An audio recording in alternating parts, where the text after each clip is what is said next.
اس کا انداز بہت تجسس بھرا تھا، الفاظ میں شدت اور بولنے میں بھی بہت تیزی تھی۔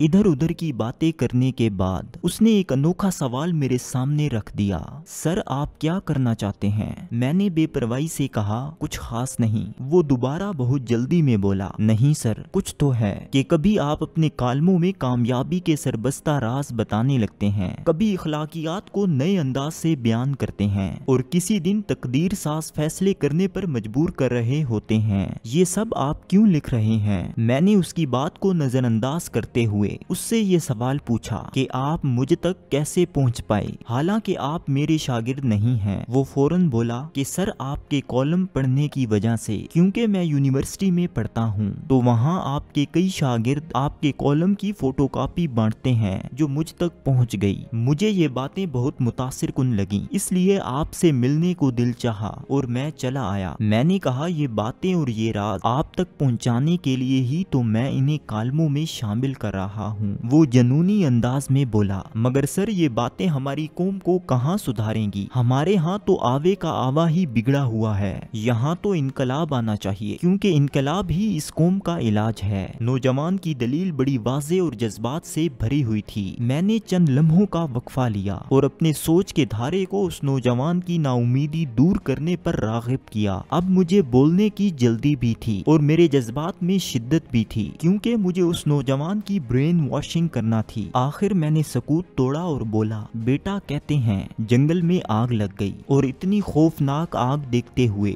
سارے جانور جنگل سے باہر بھاگے۔ جنگل میں ایک درخت پر چڑیا کا گھونسلہ تھا۔ چڑیا نے جب آگ دیکھی تو فوراً اڑی اور جنگل کے پاس موجود ندی کے کنارے پر پہنچی۔ اس نے اپنی چونچ میں پانی کی چند بوندیں بھریں اور جنگل کی آگ پر پھینکنی شروع کی۔ یہ عمل اس نے کئی بار کیا۔ اس دوران جنگل کے بادشاہ شیر کی نظر اس پر پڑ گئی۔ شیر بولا، اے چڑیا، تیری چند پانی کی بوندیں کہاں جنگل کی آگ بجھائیں گی؟ چڑیا نے کہا، بادشاہ سلامت، آپ کا سوال اتنا اہم نہیں کہ یہ چند بوندیں کہاں جنگل کی آگ بجھائیں گی، بلکہ سوال اس بادشاہ کل کائنات کا اہم ہوگا جو مجھ سے آخرت کے روز پوچھے گا کہ اے چڑیا، جب پورا جنگل آگ میں جھلس رہا تھا تو تو نے اس جنگل کی آگ بجھانے کے لیے کیا کیا؟ تب میں انتہائی ادب اور احترام سے اپنے اللہ کو یہ بتا سکوں گی کہ اے مالک کل کائنات، جب جنگل جل رہا تھا میں نے اسے بچانے کے لیے اپنی حیثیت کے مطابق چند بوندیں پانی کی پھینکی تھیں، اور میرا مالک خوش ہو کر فقط اتنا کہہ دے گا کہ جا چڑیا، میں آج تجھ سے راضی ہوا۔ سو بیٹا، میں اس چڑیا کی مانند اپنا حصہ ڈال رہا ہوں، تاکہ آخرت کے روز جب حساب کتاب کی باری آئے اور مجھ سے پوچھا جائے، ہم نے تجھے قلم کی سیاہی سے روشنی پھیلانے کی طاقت دی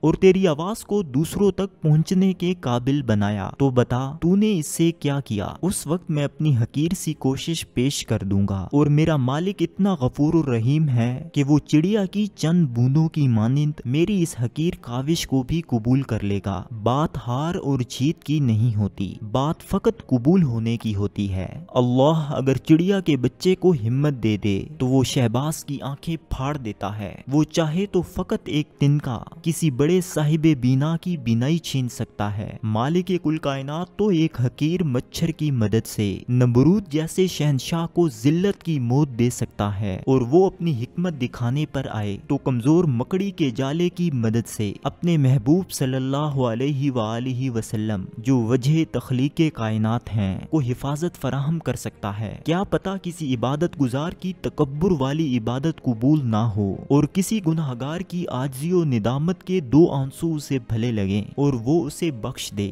سچا امانت دار تاجر آخرت کے روز انبیاء، صدیقین اور شہداء کی صف میں کھڑا ہوگا۔ حدیث نبوی صلی اللہ علیہ وآلہ وسلم۔ بیٹا کیا معلوم کہ میری یہ چھوٹی سی کاوش کسی کو کل امانت دار تاجر بنا دے، اور جب وہ ان عظمت والے لوگوں کی صف میں کھڑا ہو تو وہ خدا تعالیٰ سے یہ کہہ دے کہ مالک مجھے امانت دار تاجر بنانے والا ذریعہ تو فلاں شخص کی تحریر تھی، میرے مالک اس کو بھی اسی صف میں لا کھڑا کر، اور شاید اس وقت میری اس کوشش کا صلہ مجھے مل جائے۔ یہ بات اہم نہیں کہ کسی عمل کا فوراً نتیجہ کیا ہے اور وہ کتنا مشہور و مقبول ہو جاتا ہے، بات اہم یہ ہے کہ اس عمل کی نیت کیا ہے۔ اگر نیت بہتر ہے تو مالک نے عمل سے پہلے نیت کو دیکھتے ہوئے اس کا صلہ دے دینا ہے۔ اس لیے اگر آج ملک مصائب میں گھرا ہوا ہے تو یہ دیکھیے کہ کون اپنی حیثیت اور بساط کے مطابق اس کی بہتری میں اپنا حصہ ڈال رہا ہے۔ یہ حصہ کسی ہم وطن کے لیے دعا کرنے سے بھی ڈالا جا سکتا ہے، یہ حصہ تحریر کی مدد سے بھی ہو سکتا ہے اور تقریر کی مدد سے بھی۔ اللہ تعالیٰ کے نبی صلی اللہ علیہ وآلہ وسلم نے دعا فرمائی کہ خدا اس شخص کو آباد کرے جو میری بات کو سنے اور آگے پہنچائے۔ اس لیے اچھی بات کا آگے منتقل کرنا بھی عبادت ہے۔ نا امیدی کے دور میں امید بانٹ دینا بھی اپنا حصہ ڈالنے کے مترادف ہے۔ نا امیدی تو ویسے بھی کفر ہے، اس لیے جو ہو سکتا ہے بیٹا آپ بھی کیجئے، اللہ تعالیٰ کے لیے، اس کے نبی صلی اللہ علیہ وآلہ وسلم کے لیے، اس ملک کے لیے اور اپنی آنے والی نسلوں کی بہتری اور خوشحالی کے لیے آپ بھی اپنا حصہ ڈالیں، چاہے وہ فقط کسی کے درد کو محسوس کرتے ہوئے 2 آنسو ہی کیوں نہ ہوں، کیا پتہ وہی آپ کی بخشش کا سبب بن جائیں۔